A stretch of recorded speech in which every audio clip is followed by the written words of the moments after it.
Tenho 77 anos e há 5 descobri algo que mudou minha vida inteira. Não sei nem bem por onde começar, mas preciso contar. Preciso que alguém ouça isso. Me chamo Antônio, sou de uma cidade pequena, a uns 15 quilômetros da capital. Ali nasci, ali cresci. Ali vivi até me casar com Clara e os dois irmos para a cidade grande, para um bairro onde sempre ficamos. Trabalhei 42 anos na construção civil, servente, carpinteiro de forma, um pouco de tudo. Não cheguei a ser encarregado nem nada assim. Fui um trabalhador comum. Me aposentei com 64 anos e fiquei aqui neste apartamento que Clara e eu compramos quando o Roberto ainda era pequeno. Esta mesma sala onde estou agora. Clara morreu há 14 anos. 14. Às vezes parece que foi ontem, e outras vezes parece que já foi há tanto tempo que quase não me lembro bem da voz dela. Isso me pesa, que eu esqueça a voz. Tenho fotos dela por aí, na estante, no quarto, uma na cozinha que eu mesmo coloquei porque ela teria achado uma bobagem colocar foto na cozinha, mas é a foto que mais gosto. Sai jovem, uns 40 e tantos anos, com o cabelo preso, olhando para algo fora do enquadramento. Não olha para a câmera. Não sei quem tirou, acho que foi o Roberto. Ficamos casados 43 anos e a amei a vida toda. Isso não mudou. Embora agora as coisas sejam mais complicadas do que eram antes, do que eu achava que eram. Se essa história está chegando até você no momento certo, deixa o like agora, se inscreve no canal e ativa o sininho para não perder os próximos vídeos. Há 5 anos me mandaram a uma revisão normal, dessas que fazem quando você já tem certa idade, que olham isso e aquilo, tiram sangue, apertam aqui e ali. O médico era novo, um rapaz simpático que tinha chegado ao posto de saúde fazia pouco. O que eu tinha antes havia se aposentado. Esse rapaz estava olhando o meu histórico. Me fazia perguntas de rotina. Num momento me perguntou se eu tinha filhos. Disse que sim. O Roberto, que tinha 51 anos. Disse também que tinha 3 netos. O médico me olhou um instante, depois olhou o histórico outra vez e disse que ia me fazer um exame. Não entendi bem para quê. Me explicou algo sobre uma condição que aparecia no histórico de muitos anos atrás. Uma coisa congênita que eu nunca havia ouvido mencionar. E me disse com muito cuidado, com muita delicadeza, que segundo o que ele estava vendo, eu nunca havia podido ter filhos, que era biologicamente impossível. Ficou em silêncio depois de dizer isso. Me olhou, esperou. Deve ter visto na minha cara algo que eu não sei bem o que era. Eu também não sei o que eu estava sentindo naquele momento. Acho que não estava sentindo nada ainda. Às vezes as coisas grandes demoram para chegar. Fiquei em silêncio. Ele me perguntou se eu estava bem. Disse que sim. Me perguntou se queria conversar sobre o assunto. Disse que não, que ia pensar. Não me lembro como saí do consultório. Me lembro que estava na rua e fazia frio, que era novembro mais ou menos. Me lembro que fiquei parado na calçada um momento, sem saber direito para onde ir. O ônibus pegava 2 ruas acima, mas eu fui andando. Não sei quanto tempo levei, 40 minutos, 1 hora, não sei. Cheguei em casa, abri a porta, me sentei nesta poltrona onde estou agora e não fiz nada. Isso não pode ser. Me repeti isso muitas vezes. Isso não pode ser. E depois pensei, a saber, o médico se enganou. Talvez haja um erro no histórico. Talvez tenha confundido o meu prontuário com o de outro. Essas coisas acontecem. Médicos também erram, mas algo no estômago me dizia que não era erro. Clara era quem cuidava de tudo o que era médico, sempre. Eu ia à consulta, me deixava examinar e depois ela recolhia os resultados, os papéis, guardava em uma pasta que ficava no quarto. Eu nunca olhava. Pra quê? Ela já olhava, ela já perguntava o que tinha que perguntar. Assim era a nossa vida. Ela cuidava disso, do banco, das contas, dos papéis da escola do Roberto quando era pequeno, das consultas, de tudo. Eu trabalhava, trazia o salário e em casa ela organizava. Não porque eu não quisesse, era simplesmente como a gente funcionava. Nunca me pareceu mal nem bem, era assim. Então, naquela tarde sentado aqui, pensei nisso, que ela sempre recolhia os resultados, que se em algum histórico antigo constava aquela condição, ela teria visto, teria que ter visto. Clara não era descuidada, era tudo o contrário, era a pessoa mais organizada que conheci na vida. E comecei a pensar coisas que não queria pensar. Os primeiros dias foram muito estranhos. Não contei para ninguém. Para quem ia contar? Para o Roberto não podia. Os poucos amigos que ainda tinham, não conseguia. Fiquei com aquilo dentro. Saía para caminhar de manhã, como sempre faço, Dava uma volta, voltava e o tempo todo aquilo na cabeça. Isso não pode ser. Isso não pode ser, mas podia ser. E eu acho que em algum lugar sabia disso desde o primeiro momento. Houve uns dias, não sei quantos, uma semana talvez, em que fiquei muito com raiva de Clara, de uma mulher que já estava morta. E sei que é absurdo, mas a raiva estava lá. Me sentia humilhado. Me sentia como se minha vida inteira tivesse sido uma coisa que não era o que eu achava que era. 43 anos. 43 anos acreditando que era pai do Roberto, que Roberto era meu filho, que nossa família era nossa família. E resulta que Clara sabia algo que eu não sabia e nunca me contou. Nunca. Como pôde? Isso também me repeti muito. Como pôde me fazer isso? Mas ao mesmo tempo, me lembrava dela. Me lembrava de como ela era. E a raiva esbarrava nisso. Esbarrava no que eu conhecia dela. E ficava confusa. Mas a raiva, com o tempo, foi se tornando outra coisa. Não sei bem explicar. Foi se esvaziando. Foi virando algo mais quieto e mais pesado ao mesmo tempo.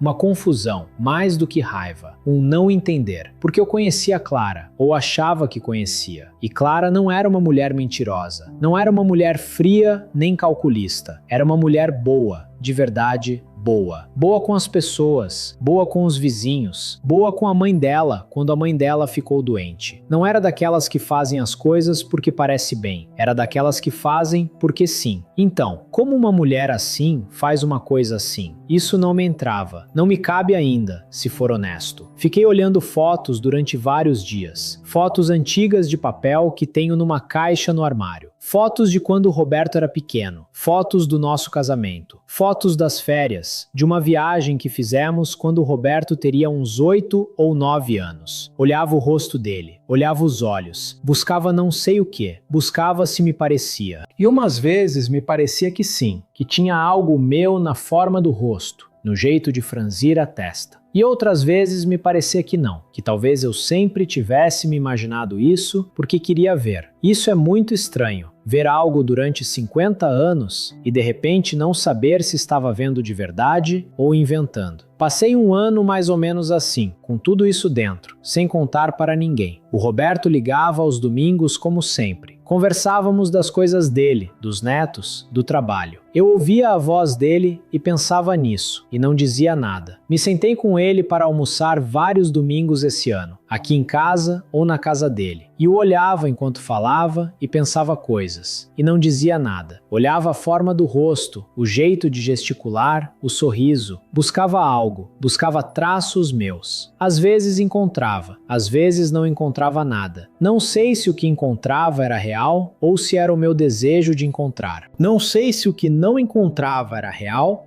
ou se era o meu medo de não encontrar. Não sei mais distinguir as duas coisas. Não sei como aguentei a verdade. Bom, sei, porque não tinha palavras para dizer. Nem para mim mesmo sabia explicar direito. Há 4 anos, me pus a arrumar umas coisas do armário do quarto. Há uma parte do armário que sempre foi de Clara, onde estão os casacos dela e algumas caixas com papéis, com coisas dela que eu nunca mexi depois que ela morreu. Não sei por que não mexi. Bom, sei, porque nunca era hora. Nunca era hora. Mas naquele dia me pus, não sei por que naquele dia e não outro. Acho que foi porque eu queria encontrar uns papéis de seguro que pensei que poderiam estar por ali. Fui tirando coisas, roupas que já deveriam ter sido doadas há anos, e não foram porque não consegui. Uma caixa com cartas antigas de quando éramos namorados que não abri. Outra caixa com papéis de médico, de seguro, essas coisas. E nessa caixa, embaixo de tudo, havia um envelope. Um envelope normal, de papel, fechado, com meu nome escrito à mão. A letra de Clara. Inconfundível, aquela letra miúda e reta. Fiquei olhando para ele por um tempo. Pensei em quantas vezes vi aquela letra na minha vida. Em bilhetes que ela deixava na geladeira, em recados no telefone fixo, em cartões de aniversário. A mesma letra de sempre, mas com o peso de tudo que eu já suspeitava. O peguei, o coloquei em cima da cama. Fui à cozinha, fiz um café, bebi de pé olhando pela janela. Depois voltei ao quarto. O envelope ainda estava lá. Claro, o peguei de novo. Pensei que talvez fosse melhor não abrir. De sério, pensei. Que talvez houvesse coisas que é melhor não saber. Mas eu já sabia o suficiente. Então abri. Eram 4 folhas escritas dos 2 lados, com aquela letra muito organizada que Clara tinha, até para escrever uma carta era organizada. Não vou repetir tudo o que dizia, não consigo, mas dizia o que eu já temia. Que ela havia encontrado os resultados anos atrás. Não sei exatamente quando, que deve ter sido antes do Roberto nascer, porque ela falava em querer ter família, em querer ser mãe, que leu e ficou destruída, que ficou um tempo sem saber o que fazer, que pensou em me contar e não conseguiu. Dizia que tinha medo de como eu ia reagir, de que eu me sentisse menos. Usava essa palavra, menos, que não queria me ver assim, que me amava demais para me ver assim, e então tomou uma decisão que foi o que foi. Buscou uma gravidez fora. Não dava muitos detalhes de como nem com quem. E eu também não quero saber a verdade. Dizia que foi uma única vez, que foi a coisa mais difícil que tinha feito na vida, que se odiou, que se perguntou se era egoísmo ou era amor, e que nunca chegou a saber bem. Isso ela dizia, que nunca chegou a saber bem, e que quando o Roberto nasceu e o viu e o segurou no colo, soube que eu ia ser o melhor pai do mundo, e que isso era o que importava.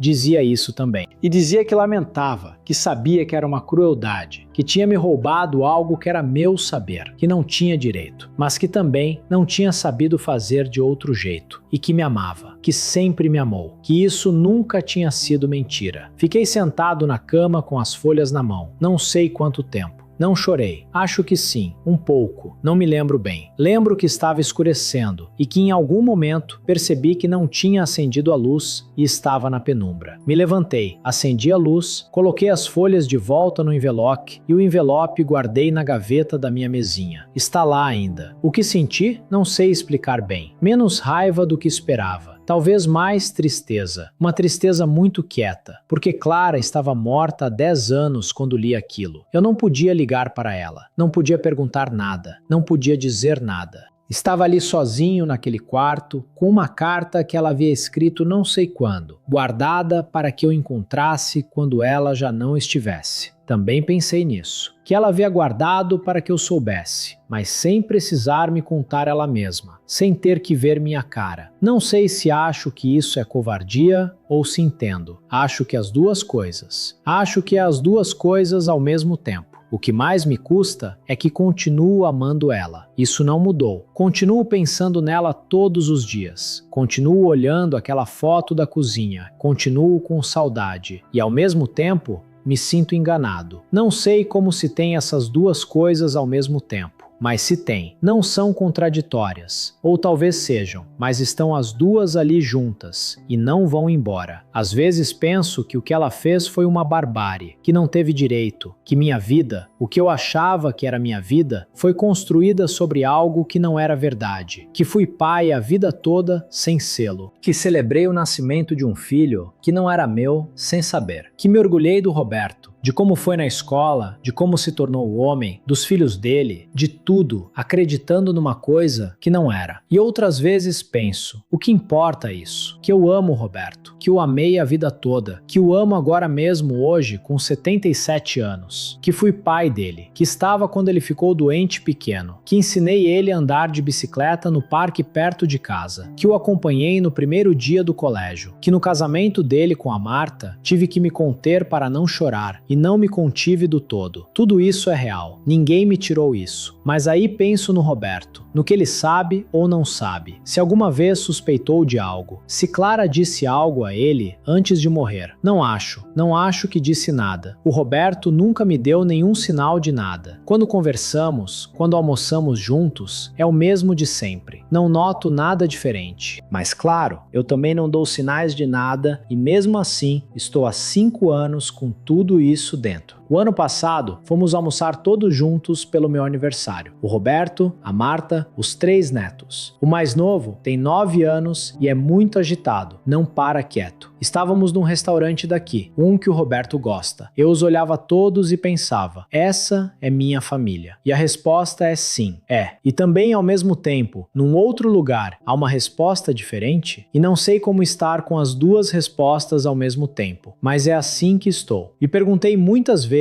se tenho que contar para ele, se tenho a obrigação, se é direito dele saber de onde vem, quem é o pai biológico, toda essa história. Às vezes acho que sim, que é a vida dele e que ele deveria poder saber. Outras vezes penso, para quê? Para que trazer isso agora com ele tendo 56 anos, com os filhos, com o trabalho, com a vida feita? O que ele ganha? O que ganhamos? Eu não vou poder dar uma resposta. Não sei quem é o pai biológico dele. Não sei nada além do que Clara disse nessa carta. Para que quebrar algo que não está quebrado? Mas também penso que estou fazendo o mesmo que Clara fez, guardando um segredo para protegê-lo. E olha como esse segredo caiu sobre mim. Não sei, dou volta e sempre acabo no mesmo lugar sem saber. Há dias em que estou mais tranquilo. Saio para caminhar, tomo café no bar embaixo, falo com o vizinho do terceiro, os netos ligam por videochamada, assisto televisão à noite e adormeço na poltrona. Dias normais. Quase esqueço, não de todo, mas quase.